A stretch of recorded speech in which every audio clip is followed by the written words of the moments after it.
suis en train de lire le livre du grand frère Sokoto Abakar Ali, qui est intitulé 350 citations pour l'humanité. Apprenons à vivre sans délire. Le livre est rempli de citations inspirantes qui font vraiment réfléchir la personne.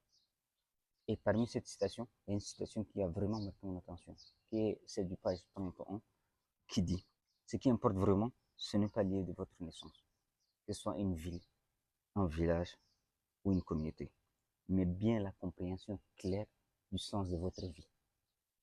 Car Allah vous jugera en fonction de vos bonnes œuvres accomplies. Et quand on parle du sens de la vie, je prends un philosophe, je suis juste un étudiant, quelqu'un qui cherche à apprendre et à connaître des choses. Et quand on voit le mot sens de la vie, pour moi, le sens de la vie va toujours avec un objectif. C'est-à-dire, la vie aura un sens si on a un objectif. Et chacun de nous a un objectif, que ce soit grand ou petit, faire quelque chose, euh, créer quelque chose, mettre de l'impact. Peu importe la personne, on a tous des objectifs. Mais tous ces objectifs-là sont des objectifs secondaires. Il y a un objectif primaire qui va au-delà de ces objectifs-là.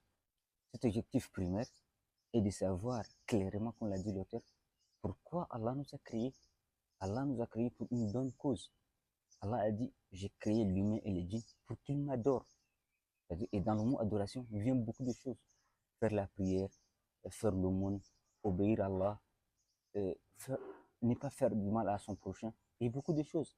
Donc, si on comprend réellement cette citation, c'est qu'il y a plein de sagesse, il y a plein de choses derrière.